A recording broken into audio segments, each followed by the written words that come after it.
We had a ball and would love to include you next time. But our time together was based on Joel 1 and 3. And we realized that we may not have told our children that they'll tell their children, but we reminisce on some things that our parents and grandparents and older people told us and how it has significance in where we are now. And so it was fun. It was fun. And you may know some of the good old sayings or you may not. But we're hoping to continue this discussion and conversation because what we know can help future generations. And we can see what Mama and them told us made sense. All closed eyes are not sleep, baby. Fix your face.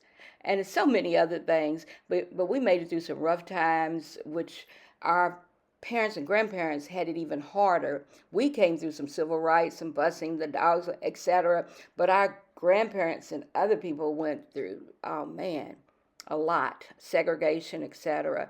So we just want to continue the dialogue to let some of these young folks know this is not our first rodeo. And if you remember some stuff and want to be a part of the next dialogue conversation, let us know because we just want to help the future generations. We may not have said it before, but we want to say some stuff now. Okay, now.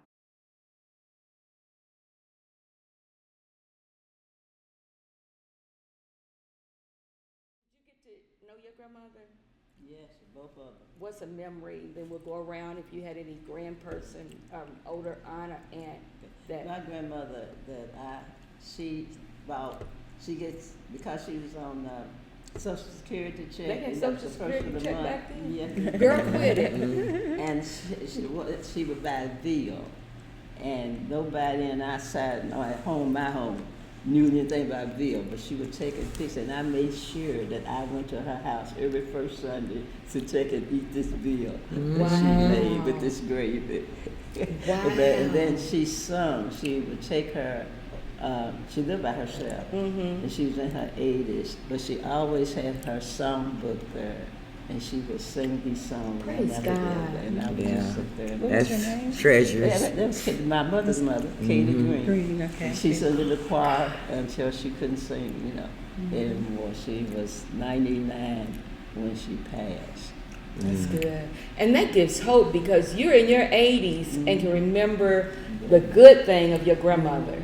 And so these kids ain't gonna forget us if we have some good stuff or some aunts or uncles that was, Another thing I want to bring is that they walked to church. She lived over here at the corner of Old Shepherdsville Road.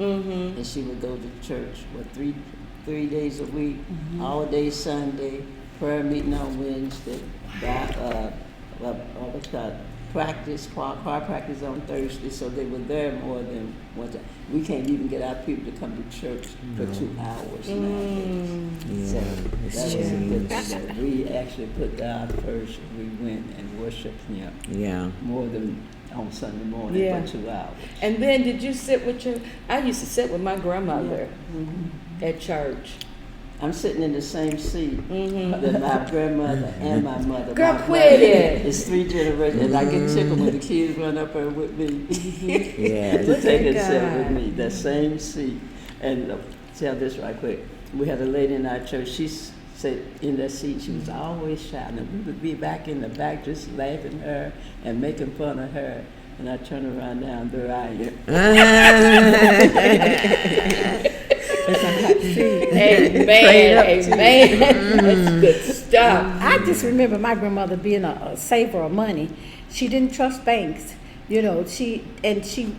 I lived with her. She lived in Middletown, and I lived with her. We had the old stove with the lids and things, and feather tick matches and stuff. And she would get up early in the morning because she'd take eggs out and put them in a little carton to go do the eggs. And I had Do what with the eggs, girl? She would take the eggs and deliver them. She delivered eggs because she had chickens, and she put them in, and she would deliver the eggs to the people in the neighborhood. And she you know how you have the stockings? She'd take them stockings, and that's where her money would be rolled down in that stocking at the top of her stockings, right there. Yeah. Yes. Wow. That's where she would keep her money, and she'd have big rolls of money like this in her stockings. She had both legs with money in them. Girl, quit it. Yeah. Walking bank. Yes. Talking about money in the socks. I was always embarrassed with my grandmother when she went to the store and she'd get up to pay for her money. She did. Stop. Yeah.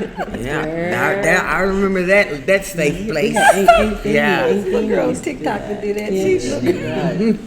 Wow. She's about 3 years old, this little girl on TikTok, and she took her daddy's money out of the bill before he was asleep, and she went and got his little money, and she was sticking it down there. 3 years old, she was sticking. You said the fruit don't fall far Yes, from the tree. That's watching right. somebody else. That's why we have to be careful what we do. She had to have seen somebody do that because Yeah. she was taking the money out of the bill for, and she was sticking it down in her 3 years Yeah, old. they watching. They are watching. Watching all the time. Wow. Yeah. Did she ever or anybody ever give you any wisdom about when you grew up? Or did you just watched her I action? just watched her and how she saved her money, and she was careful how she spent it. If it didn't need to be bought, she wasn't gonna buy it. You know, Really? if it wasn't necessary, she wasn't gonna get it. If it had to be awful necessary for her to spend her money. Praise God. So, so one of you ladies, any memory of a older person? You parent, got the better memory.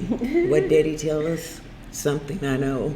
He was always telling us something, and I was always forgetting it. But I just live life, and I catch some things, and I hold them dear, and some things I don't remember like you do. Yeah, I do remember a lot, but right now I don't remember too Okay. much. Yeah. You know, But the wisdom, that's important. So it seems to come when it's needed. You know, a situation that happened, and you think about how your parents would handle it or what they would say to you. And Daddy had a way of, it was 7 of us, and he had a way of knowing what each one needed. It wouldn't be at the same time. Like if I came in the house quiet, he would be quiet, but then he would know that there was something on my mind. Before I got out of there, I would be talking to him, but he would take on whatever the problem was. If my brother came in and he looked like he was skinny, Daddy said, "You look like you're getting taller," which means you doing more of this than eating. He had his way of saying what he had to say. wow. He was really wise. Yeah. I do remember one thing he did with me, and it was that he had me say, he tried to tell me to put some salt on a bird's tail, and I could keep it. Girl, I was really gonna do this, and I mean, half a day I was concentrating on that. I heard that one. And then I Catch that remember, bird? Yeah, I remember that. Yeah. yes, I'm like, well, I don't even need the salt, if I catch it that way to put the salt on it, I've already got. But he would check our brains, see what kind of kid he was dealing with. I hope I made him proud. That's all I know. That's rich. That is good. I like to say that when you were a child, I don't know whether it was before on this or not, but you said that you found out how smart your parents was after they have gone. That's why this is, in my heart, is so important. I found out that my mom was super intelligent, her wisdom, even though she didn't have a high school education, but the things that she shared. And then my grandmother had been dead and gone for years, and I had her diaries. I've got a couple of her diaries. I went to work for a quarter and did Miss such and such a laundry, and it taught me to work hard, never stop working, continue to go. And then my mother, I haven't done well with it, but she retired as a maid, and so being clean was super important to her. And when she would visit, she would say, "Baby, all you have to do is make sure your baseboards are clean." I'm thinking, oh my God. If I'm doing that, I might as well do everything. But that was her way of telling me, do That was everything. Beautiful. Yeah, she said, Wow. "Baby, just make sure your baseboards are clean." Right. You gotta get down there and I find know it. it. But it showed me how important, cleanliness was to her. And That was wise. Yeah. That's smart. That's true. Work your Cleanliness head to is death. next Yeah. to godliness. Yeah. and you keep it longer. Yeah. I'm still sleeping in her bed, but they bought good Yes, stuff. yes. To Uncle Elwood's church. Uncle Elwood, Uh-huh. your mother went to Uncle Elwood's church. Oh, Duncan, Oh, really? he's Elwood Duncan, that was my girl, that grandfather's was my brother. stepdaddy, kind of, sort of, almost. He didn't know. Well, our mom. He was our like mom a was daddy Duncan. for me when Daddy died, when Calloway died. Oh my God. And his wife, oh my God. Those were good memories, and we just need our memories to continue to roll on, especially the seasoned with salt memories, because it will not return void. And we love young people, and y'all, if y'all want to do it again, we can creatively come up with something else. But just want to thank you all for taking that time. You didn't have to come, and to God be the glory. And I'm trusting that God will bring the increase, that other senior saints will not grow weary, because some of us, we think we've done all we could do. And I'm not doing no more. I've told him once. But Jesus told us more than one time. And we got to keep telling and keep sharing, you know? Yeah, because I was at the edge of my rope, and I just wanted to throw my hands up, and because I had got to the point where this is my great grandson, and he would talk to me so crazy. I would just call to see how he was doing, because I didn't want to be at the house, and I would be at my daughter's house, and I'd call to check on him to see how he was doing. And the first thing he would say, "Granny, what you want?" You know, real nasty. Like. So, you know, I didn't want anything to happen to him, but God knows what's best for our kids.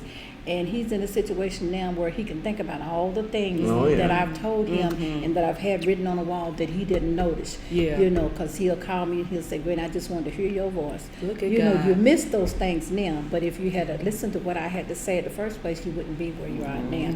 So, you know, God works things out for all of our good. You know, even our young people's good. But we can't stop praying for them. You know, we got to keep praying for them. That's it. Yeah. That's Gotta it. keep praying. That's it. Not grow weary. Well, to God be the glory. We just pray for everybody out there that have offsprings. Don't grow weary, and they choose. Because if I could choose for all of them, I'd have a doctor and a lawyer. But we do all we can while we can. Like my mother-in-law used to say that before she got sick, and she would say, "Miss Cha," and I would receive it. "Miss Cha, do all you can while you can, because a day will come when you can't. So don't stop until he tells you to stop." And so it's like, "Okay, Lord, I have no ways tied. We're going to press in. Press in." So Press on. Amen. So to God be the glory. And thank you, thank you, thank you. Thank you, darling. Thank you. We'll say later. Yeah. All right.